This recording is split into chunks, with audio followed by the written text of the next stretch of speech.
Big boss హౌస్‌లో గత వారం ఎలిమినేషన్ లేకపోయేసరికి ఇంకా అంతా సాఫీగా సాగుతుంది అనుకుంటే పప్పులో కాలు వేసినట్లని చెప్పుకోవచ్చు. ఎందుకంటే డబుల్ ఎలిమినేషన్ ఉండబోతుంది అంటూ ట్విస్ట్ అయితే నాగమామ అయితే ఇప్పటికే అనౌన్స్ చేసి వెళ్ళిపోయారు. ఇంకా ఆ అనౌన్స్‌మెంట్ తర్వాత లియెస్ట్ ఓటింగ్ చేరుకుంటూ వచ్చేసిన అది ఎవరెవరు అంటే నిఖిల్, అశ్విని, పృథ్వీ, ప్రేరణ, నాబిన్ వీళ్ళు 5గురు నామినేషన్‌లో ఉన్నారు. వీళ్ళకి మించి ఇంకెవరైనా ఎక్స్ట్రా వచ్చి ఉంటే నామినేషన్ నుండి సేవ్ అయ్యేవాళ్ళు ఏమో.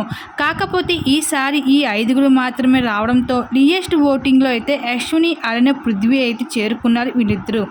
ఇంకా అశ్వినికి లియెస్ట్ ఓటింగ్ రావడానికి కారణం కూడా నిఖిల్ ఫ్యాన్స్ అనే చెప్పుకోవచ్చు. ఇంక నిఖిల్ ఈసారి నామినేషన్లో ఉండడంతో తన ఫ్యాన్స్ అంతా తనకి ఓటు వేసుకుంటూ వచ్చేవారు ఇంతకుముందు. కానీ ఈసారి మాత్రం నిఖిల్ ఫ్యాన్స్ అయితే ఇంకా అశ్వినికి ఓట్స్ తక్కువ రావడం జరిగింది. ఇంకా ఈ విధంగా అయితే బిగ్ బాస్ హౌస్లో ఈసారి అయితే పృథ్వీకి అలాగే అశ్వినికి అయితే లియెస్ట్ ఓటింగ్ అయితే చేరుకున్నారు వీళ్ళిద్దరిలో. అయితే వీళ్ళిద్దరిలో ఎవరో ఒకరు అయితే బిగ్ బాస్ హౌస్ని వదిలి వెళ్ళిపోవచ్చు, లేకపోతే వీళ్ళిద్దరు డబుల్ ఎలిమినేషన్ కూడా ఉండబోవచ్చు.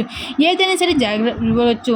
మరి పృథ్వీ కానీ ఎలిమినేషన్ అవుతే విష్ణు ప్రేమ ఎలాగ ఉంటుందో మరి హౌస్లో తన ఆట ఎలాగ ఇకపైన సాగుతుందో మరి చూడాల్సిందే. మరి పృథ్వీ ఎలిమినేషన్ ఒక డబుల్ ఎలిమినేషన్ జరిగితే మీరేమనుకుంటున్నారు? మీ అభిప్రాయం తప్పకుండా కామెంట్ సెక్షన్ షేర్ చేసుకోండి.